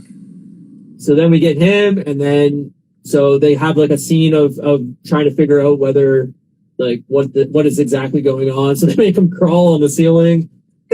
I like Ned's grandma. He's like, "Can you get those cobwebs?" Ned's grandma's awesome. Clean up the cobwebs. And then so they basically go like, "Hey, try again, try to find our Peter," and then they bring in obviously Tobey Maguire's Spider-Man, and that's how we get him in. So now we have all three Spider-Men in the movie, and they all kind of have their moment of, how do you do this? How, what's your universe like, kind of thing. They know they're from separate universes. They know something's wrong, but they all have a place they kind of go when things get rough and things get tough. And so they've realized that that's probably where Tom Holland is. And so they all kind of go there to console him after Aunt May's death. And that's where we get the scene with all three Spider-Men together for the first time. And it was, theater went nuts again, and fucking, it was cool. It was very cool. Man, it actually made me really like, again, like, not that I dislike Tom or Andrew Garfield or Tobey Maguire. Like, I just, they were fine, but like I have my issues with both of them. But it's like, again, now that like all this time has passed, it's like a lot of that stuff doesn't really seem relevant because they kind of like just, it works now, right? Like, it's just the story for it's better, and it's like I like how they all kind of had their tragedy, right? Like, Andrew talks about how if it wasn't for him, like Gwen died kind of because of him, right? And it's just like Uncle Ben. They all have their long story. Yeah. So it's like cool to see that they all have that similarity, right? I love the discussion about web fluid. I was just gonna say that. They then go and realize that, Tobey Maguire's Spider-Man had organic no web shooters or no web fluid. He does it naturally. And they're very curious about how that works. And where it comes out of, and how, does he have if it blockages? Comes out of anywhere else? Does it come out of anywhere else? I like that too. I thought that was a cool thing to make fun of a little bit, or point fun at. And like I said, they're not afraid to make fun of their previous product. So good, man. So funny. Yeah. So I really like that as well. I did think that Tobey Maguire did look very old, like comparatively. Like, Andrew Garfield looks the same. When I see Tobey Maguire, I was like, God damn, man, this guy is 20 years older. Like, wow, he looks it. Well, the thing is he was meant to be young in the movies, but that was one of my biggest issues with those movies. I'm like, there's no way that 30-year-old is 17. Like, I'm not buying it. Like, Flash Gordon or Flash, whatever. Like, looks like he has like a fucking 5 o'clock shadow. He's supposed to be a senior. Oh, yeah. Like, give me a fucking break. Like, yeah. No, I totally agree. It was ridiculous, but yeah, he looks his age. I mean, no offense to him, I look like a shitbag, so I'm who am I to talk? But the thing is, like, I thought he actually looked. I wonder if they de-aged him. Like, I couldn't really tell if they did or not. Like, he looks like he's had work done or something. But I actually like this movie made me really, really appreciate Andrew Garfield's Spider-Man more, and it made me really go, "Wow, Tobey Maguire is not a good actor." But yeah, I like seeing them all back together. Obviously, I like to see the different suits kind of meshed up, and me too. The different, unique kind of things that they can do separately, and they're all their lost stories of losing Gwen Stacy and losing Uncle Ben, and them kind of feeling guilty over it, and that's part of being Spider-Man, and kind of what moves you forward and all that kind of stuff. And so then we get basically the big villain showdown of the movie of all three of them fighting all the villains on the Statue of Liberty, and they have to work together, and they're not. They have to figure out a way to work together, and none of them have ever worked together or with a teammate before. They're all kind of solo people, except Tom. Except Tom. Right. I love that line too of when he's like, I was in the Avengers, and like, what is that? I don't want to brag, but I guess I will in this moment. Yeah. Earth's Mightiest Heroes. Maybe you've heard of them. I don't know. Is the Avengers? Is that a band?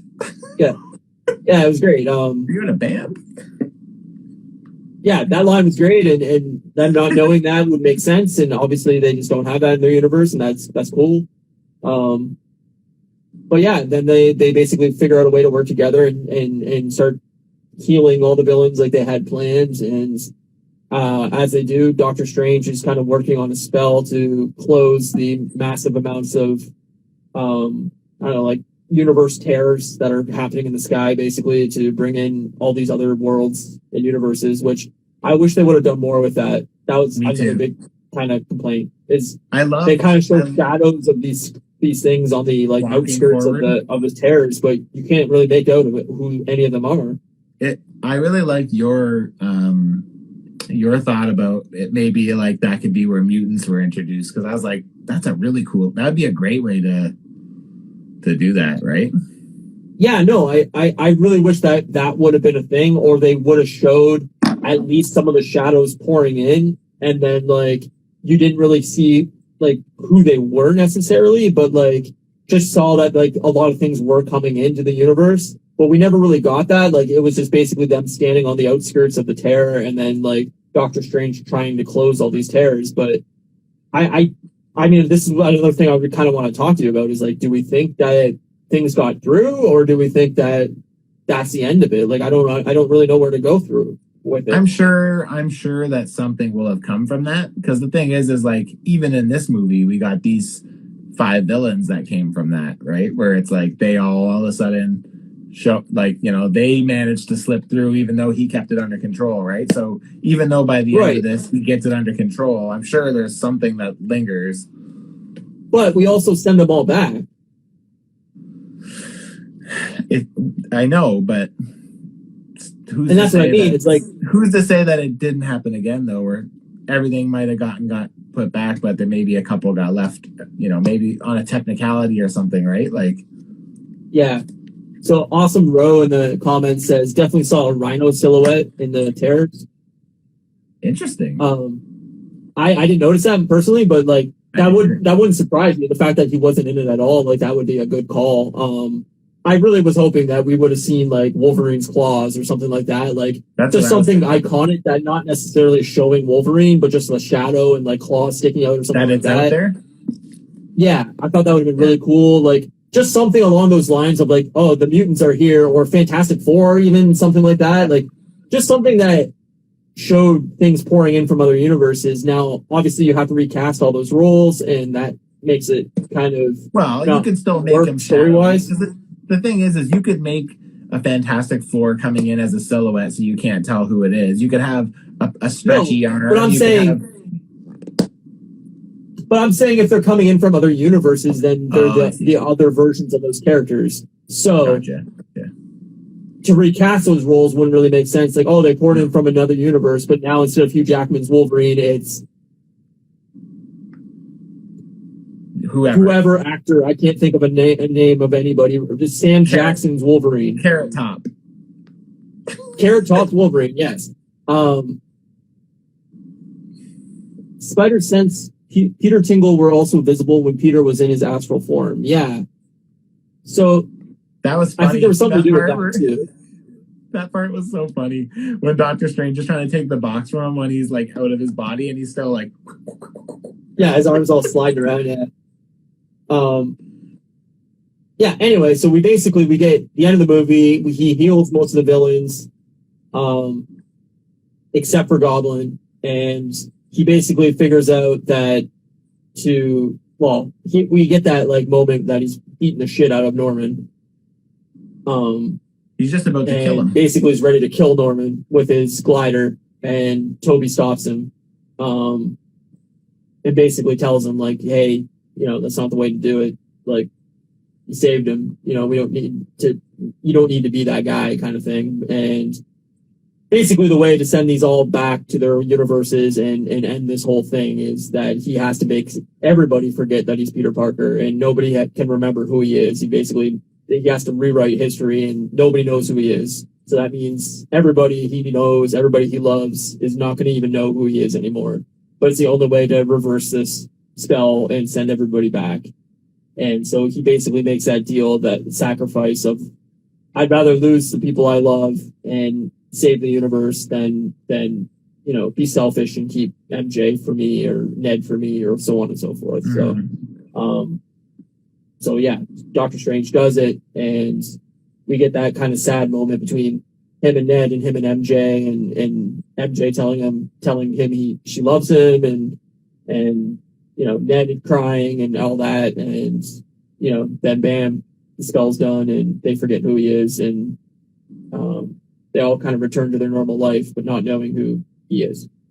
Well, Spider-Man's still a villain in that world because J. Jonah Jameson's talking about how he's a villain. But now nobody knows that he's Peter Parker. And then we get that scene at the end where Peter goes into the cafe where MJ's working. And he has like kind of reciting his lines as he's walking in, like what he's going to say to her to tell her who he is. And like, because he promises her that he's going to find her. And then once this all happens and kind of like explain to them who he is and what's happened. And he sees, once he gets in there, that they got into the schools and that they're both happy and whatever. Yeah. And like MJ's even like, oh, he kind of says her little catchphrase of if you're always expecting the worst, then it never surprises. If you've never been disappointed or whatever. And then she kind of like doesn't say that this time, right? I think, and then he kind of like realizes like their lives are better without the risk of knowing him, kind of thing. He's basically being the hero. I mean, he's letting them carry on their lives and doesn't want a chance taking away the good things that they got from him doing what he did. So him fucking with that could ruin everything. So he just realizes he'd rather see them happy than take the chance of messing up their new futures, basically. Obviously, also, at some point, he's going to have to figure out a way to I can't see them writing them out of the story. I don't think they'll write them out of the story, but I do think if they're going to do another trilogy, they'll spend a movie at least where he's kind of just watching them and like not really, you know what I mean? Like, well, I think maybe he's going to have to do something. Maybe we even get something like the Toby thing where it's like he has fun with it and like he kind of like looks over them as Spider-Man and like saves them a few times, kind of thing, and MJ kind of falls for Spider-Man. We're going to get a threat level of something that he has to, at some point, he has to rescue them from something, and they kind of have a remembrance of deja vu of this happening before or something along those lines. Yeah, maybe. That starts the ball rolling. Maybe. But then, so we got to talk. I mean, it came up in the comments, but the first credit scene. Are we going to go back to that whole thing about Spider-Man there? We're going to just get through this end credit thing and then we'll go back? Yeah, we can do the Spider-Man thing now. Go ahead. Yeah, I just think, so like the way they basically end this movie is Spider-Man or Peter Parker gets his own little apartment and he's just going to live this life of being Spider-Man, it seems anyways. That's kind of seems how they've kind of left it, where he's, like there's a point in the comics where he realizes that his life as Peter Parker is too dangerous for the people he loves. And right. And this similar thing happens and he just becomes Spider-Man as like a full-time gig. It's like he stops trying to be Peter Parker, he stops trying to have a normal life, and I'm just gonna be Spider-Man and just save the world and do what I have to do to make it a better place. Well, we also get that dialogue scene between Andrew and Toby about, Toby says to Andrew at some point, like, do you have anybody in your life right now, or a girlfriend or something along those lines? And he's like, no, I don't really have space for that, being Spider-Man.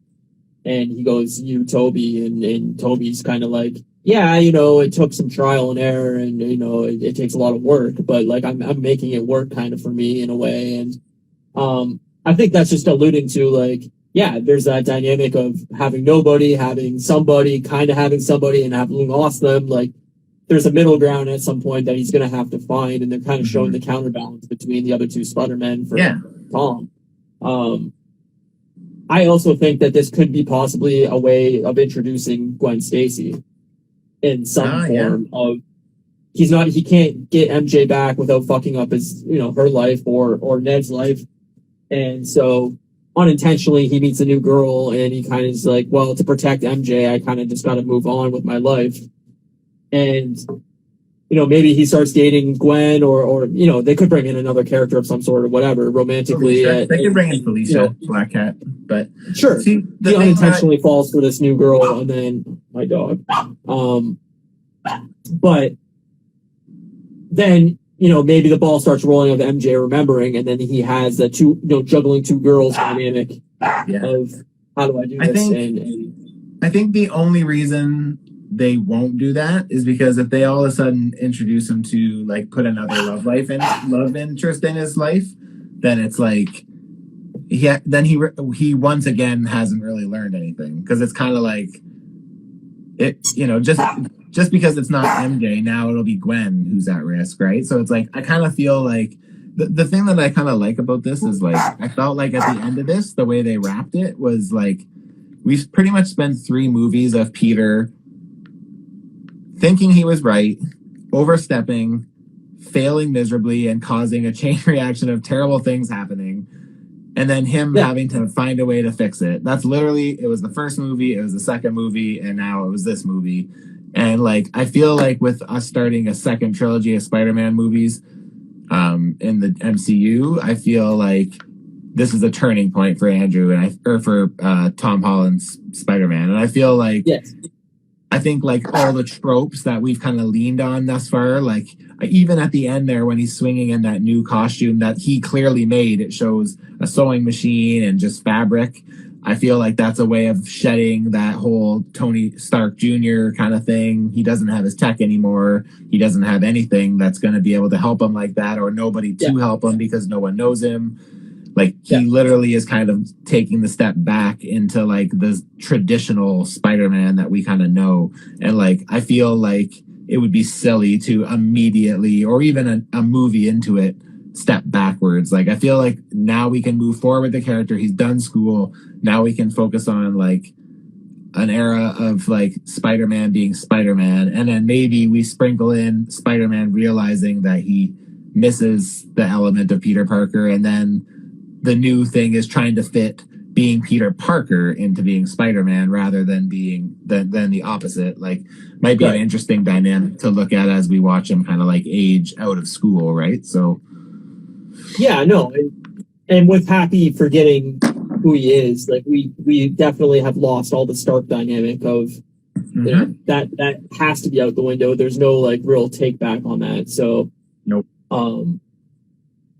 Yeah, I think you're right. I think it's going to be like a back to basics Spider-Man kind of thing of a different dynamic, a different tech level, and I think it's what a lot of people have been clamoring for is seeing that level of Spider-Man where he's not, you know.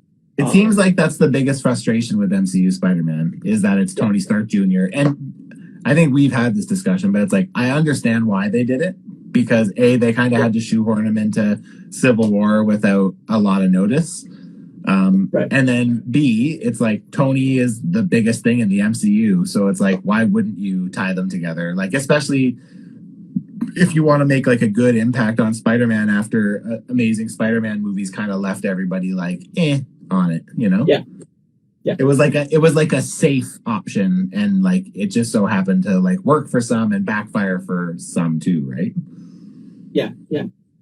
But yeah, I want to talk about the credit scene real quick because it kind of ties into where I want to finish this episode with of where we see kind of the next step of Spider-Man and everything in the fourth movie is we get Tom Hardy sitting in a bar in our universe,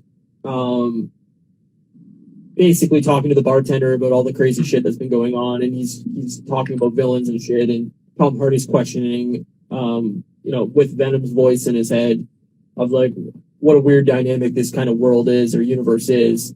This is clearly happening at the same time that Peter's making the deal with Doctor Strange of taking back people knowing he's Peter Parker's to send everybody back. So we get Tom Holland kind of questioning that shit. He gets sent back to the Venom universe, whatever, but leaves behind a piece of the symbiote suit, and it kind of crawls away or whatever, and that's the end of the credit scene.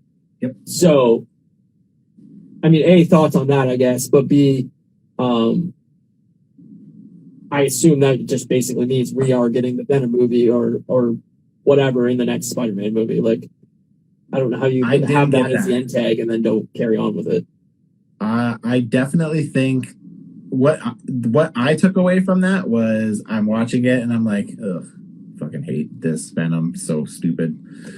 And then when the Flash happens and he disappears and he leaves the little piece of symbiote behind, I'm like, oh, good, he's already gone. So he's kind of served his purpose. He basically just left us what we needed, which was the symbiote. We definitely don't need Tom Holland, or what's his name? Tom Hardy. Or Venom in this universe. Like, in my opinion, no thank you. We don't need it.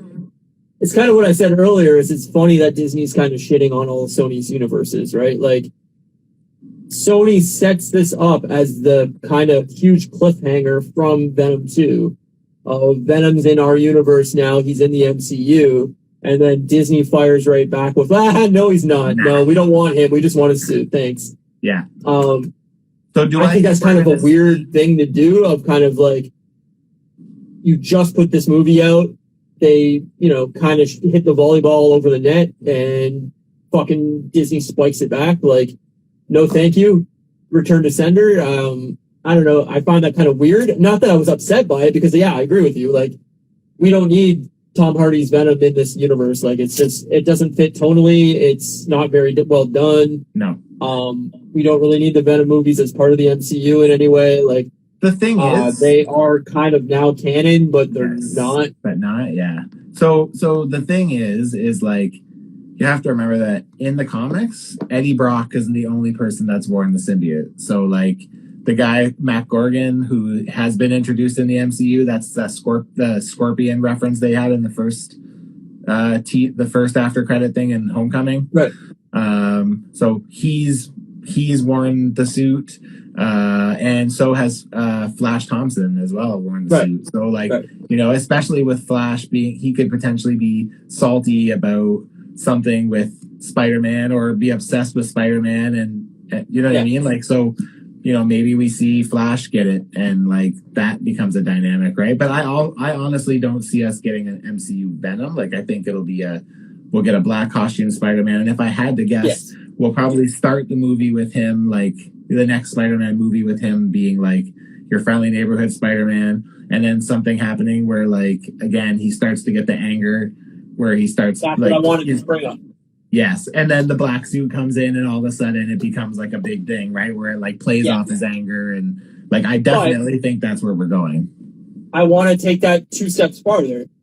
I think you're exactly right. That's exactly where my brain went. Where he takes his anger too far. He starts getting crazy, power crazy. He starts, beating people up too hard, or maybe he accidentally kills somebody. I don't know. Like, I don't know how far they want to take it, but there was a line in this movie where Jamie Foxx says something along the lines of a black Spider-Man.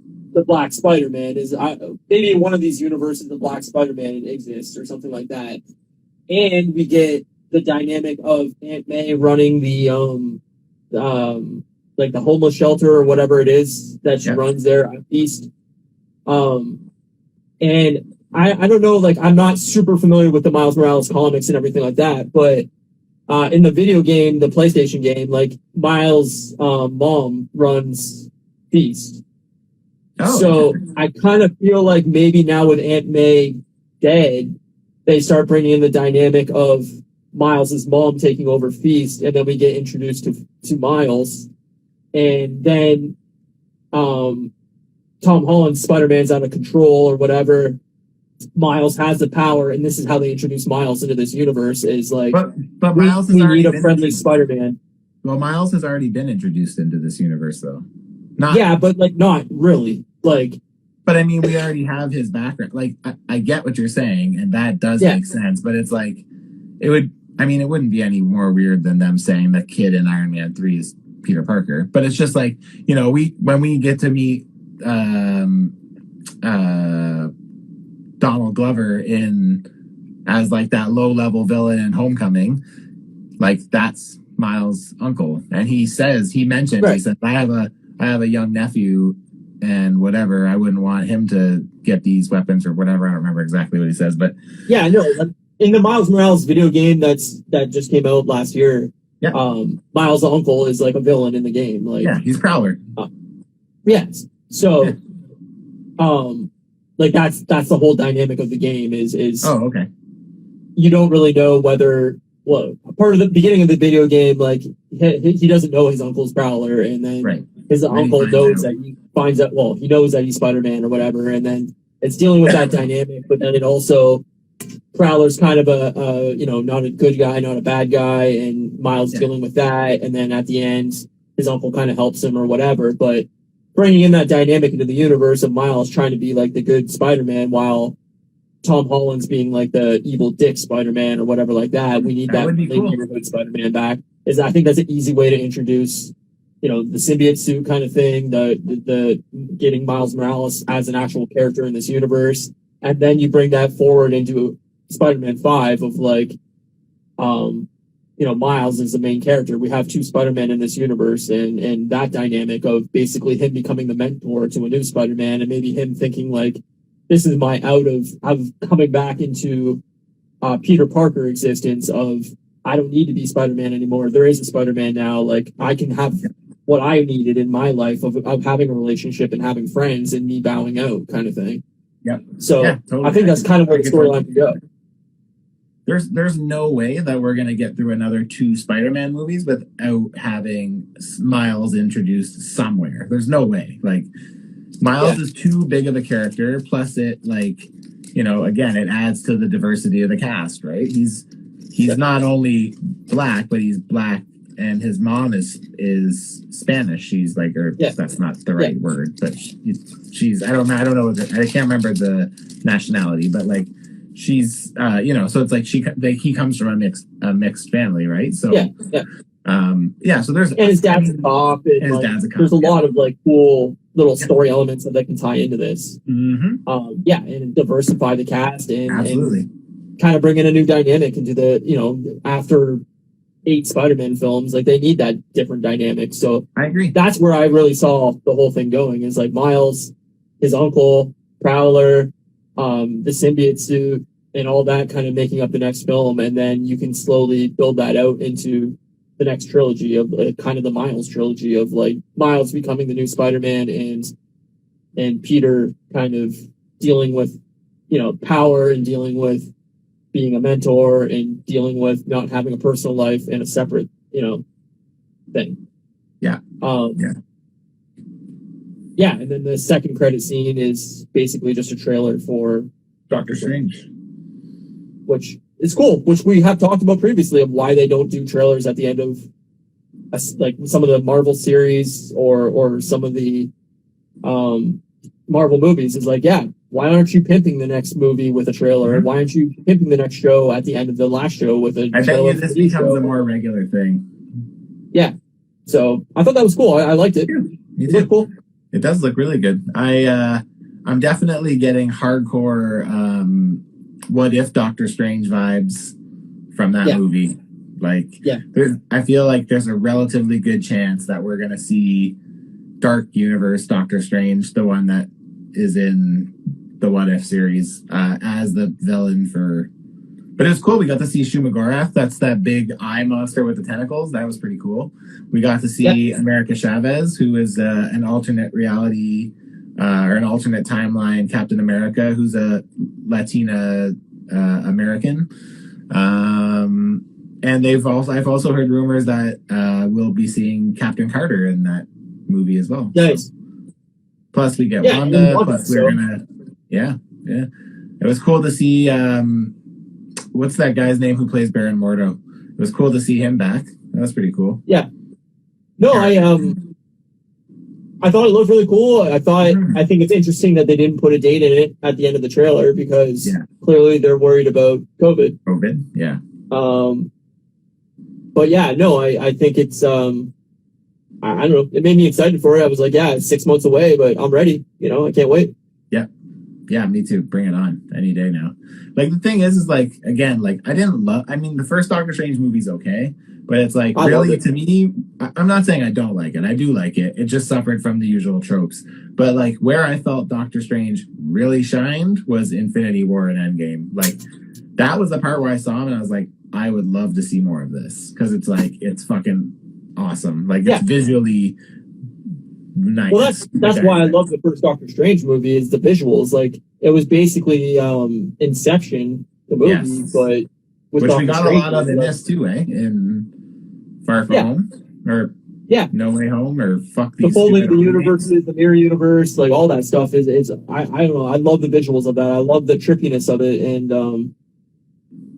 more of that. Like I'm ready, and it's directed by Sam Raimi, right? So I find that super interesting too. Is we're bringing back Sam Raimi's Spider-Man, and now he's directing Doctor Strange. Like that's pretty cool. So we're gonna have to get a cameo from Toby again in that, right?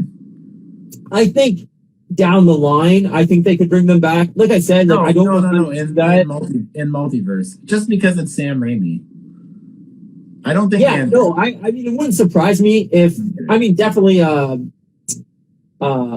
What's his face from Evil Dead is going to be in it at some point. Yeah. Well, the thing is like, how cool would it be if they did like if they did like a thing where he was traveling through and he sees Spider-Man bringing in the Bruce Campbell, because like in the original script for Spider-Man 4, at the beginning it was supposed to be like Spider-Man like cleaning up like easy like low-level villains, and Mysterio was played by Bruce Campbell, who was the kind of reoccurring character in those movies. So it's like in the storyboard, they kind of like show a picture of like the helmet smashed, and you can just see it kind of the ring around the neck of where the helmet was, and you can see it's clearly drawn to be Bruce Campbell. Yeah. So how funny would it be if you get to see that? Like that'd be so fucking funny. Imagine. Yeah, like even if it was like a brief snippet of just like that alternate universe and what he had planned for Spider-Man 4, and we kind of get that in the multiverse, like that'd be cool. I would be very okay with it. Yeah, no, it made me hyped for the movie, and like I don't know, I was already excited for it. I think Doctor Strange 1 is awesome. Like I it's nowhere near like top 5 or top 10, but it's like high mids, Yeah. I liked it better than a lot of movies. Like I liked it better than both. Me too. I'm not saying I didn't like it. I just, to me, where Doctor Strange really, like, I think the visuals and stuff are cool. Don't get me wrong, but to me, the visuals I like associated with Doctor Strange are more like, him where he'll like multiply himself, or he has those like whip things. Those were really cool. Yeah. Like I like that kind of stuff, right? More of like the weapons and the stuff like that. But it also had like in the trailer, it definitely looked like Shang-Chi vibes of like mysticism and stuff in it too. Yeah. Like I feel like that's gonna come into play in that movie too. Probably will. Some of the Shang-Chi stuff. Yeah, that wouldn't surprise me at all. So Another thing I meant to mention about Spider-Man is I wonder if we're going to see, because I'm pretty sure in the comics Ned becomes Hobgoblin. I'm pretty sure Comes who? Ned becomes Hobgoblin. Oh, does he? Yeah, I think so, or one of the Hobgoblins. I'm pretty sure. Well, I mean, they set up that dynamic of when Toby was saying, "Yeah, my best friend turned on me and tried to kill me or whatever." And then Ned's going like all awkward around Tom Holland. Like I love that little awkwardness. As soon as they said that, all I thought about was I'm pretty sure Ned. I'm not 100% positive. Well, I'm pretty sure he becomes Hobgoblin. And he has that like mystical power, like innately. Totally. That was the other thing that made me think it. Some foreshadowing. Yeah, some definite foreshadowing, and it's weird because Ned's kind of like a comedic relief character, and all of a sudden, if he takes his like villainous turn, it would be a definitely like weird change. But have you seen like pictures of him out like recently? Yes. Like he's like thin and ripped and shaved head, and like he's looking really good. Like so maybe they told him like, hey, you need to get in better shape if you want to take this like turn, you know? Yeah. So that'd be cool. I mean, the thing is that would add a lot of emotional weight, especially if he was fighting him and he didn't know that he was Peter Parker, or he didn't know Peter Parker at all. How cool would it be for Hobgoblin to have no attachment to him, but Spider-Man's like, dude, you're like my best friend. Right. And I mean, that could definitely be the turn of why they have to get drawn back together is because, he knows who Ned is, but Ned doesn't know who he is. It doesn't give a fuck. Like, or, you know, even if, like, I think that could be like the fifth movie right there is like, he takes this like sinister turn in the next movie with the symbiote suit and everything like that. And then, you know, something happens maybe to Ned's grandma or somebody in Ned's life where all of a sudden he blames Spider-Man for like their death. And he goes, oh, fuck Spider-Man. And he doesn't know Spider-Man is, you know, his ex-best friend. So, I mean, he's a smart guy, too. He would be able to develop something maybe that would, like, give him power or something, right, too? Well, we've seen him do all the tech and hacking the suit and everything like that. So him making, like, a glider or whatever suit or whatever, like, totally could see that. Yep. See, the thing is another thing I think would be cool is now that we've seen, like, classic Goblin, classic Electro, like, I feel like that leaves opportunity for copycat versions of them in the MCU. So it's like, you know, instead of getting another Green Goblin, maybe we'll get the Hobgoblin. Instead of getting Doc Ock, maybe we get like Lady Octopus, and you know what I mean? So it's like, well, also too is like, I don't know if we saw it or not. You'll have to call me out if we did, but with Goblin going back to his universe, maybe his glider got left behind. Oh yeah, maybe. And like, because he was our Spider-Man was about to stab Goblin with it, and then they kind of put it aside. So maybe Ned finds that, takes that tech, and changes it into something for him, or you know, they always seem to like recycle tech and recycle.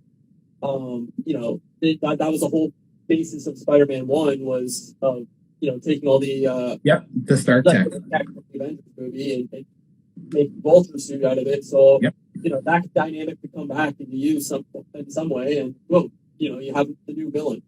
Yeah, exactly. Yeah, I mean, fuck, we could talk about this all night. Seriously, like I love this. 2 hours. We should probably try to end this, but I know we should try to end this. It was so good though. Yeah, I loved it. I think it's great. I highly recommend it. I think it's going to make a monstrous amount of money this weekend, and then probably be less so the next few weekends with shutdowns happening all over, you know, the world, the country. Sports are starting to get fucked up, and they're saying it's going to do 200 million opening weekend. That's pretty good. Yeah, we haven't had that in a long time. I think next weekend is probably with Christmas and everything. I think it's going to do pretty bad. So, I don't know, man. Christmas is traditionally a pretty good time for movies. Yeah, well, we'll see. But we also have The Matrix opening, and I don't know. I mean, there's no hype for this Matrix movie, so who knows? I read this is not coming from anything relevant because, like, I'm not really a Matrix fan, but like, I read some early reviews and they seemed very favorable. I don't know if you've noticed anything. I've read any reviews. I don't want to read any reviews until I see the movie. I don't want to spoil for me anyway. All right, that's fair. I didn't. Right now, I watched the first one last weekend, and I'm going to watch the second one Nice. tonight. Maybe the third one. Nice. I don't know, sometime during the week before I go see the new one. But I'm super hyped for it. I'm hoping to see it Thursday night, maybe Friday night, depending. Nice. But yeah, I'm very excited for it. As long as theaters don't get closed down over the next week, then I'll definitely try to check it out. Nice. That's pretty cool. Okay, well, Spider-Man, I also loved it, and I strongly encourage everyone to go see it because it was a fucking ton of fun. It was so fun. A lot of fun. So, yeah. As of right now, this is your favorite Phase 4 movie, I can say? Easily. Yeah. So this would be in my top 10, maybe, like you said, maybe even top 5 MCU movies. Yeah, it's absolutely. Between 4 and it's 7. Absolutely my favorite Spidey movie for sure. Yeah, same. Yeah. Then I'd go Shang-Chi, then I'd go Black Widow, then I'd go Eternals. I think I like the Eternals the least, but I think I liked Eternals better than Black Widow, but I don't know. I like the visuals of Eternals more. Yeah, I get why people didn't like Eternals. I 100% get it. I don't know. We don't have to rehash this all right now. I'm just saying, like, it'd be somewhere in that range of this is definitely my favorite Phase 4 movie so far. Me too, without question. Hawkeye's my favorite Phase 4 show, so. I would agree. It's very great. So we're living in the best times. I agree. So anyway, golden age, baby. That's gonna do it for this episode. It's a long one. It's a 2-hour one. 50th episode. Figured we'd go a little long. That's what she said. Thanks everybody for watching. I appreciate it. Next week again, we'll be recording on Thursday instead of Friday because of Christmas, and we'll be talking the Hawkeye 6 finale. So yeah, come hang out Thursday night, 1 a.m. Eastern, 10 p.m. Pacific. We'll post to Spotify and Apple Podcasts in a minute, and YouTube a little later on in the morning. And thank you for our art by Jamie Milnard. And follow us at Moose Milk Media and at Cosmic by Matthew on Instagram, and like, subscribe, and comment, and all that fun stuff on everything.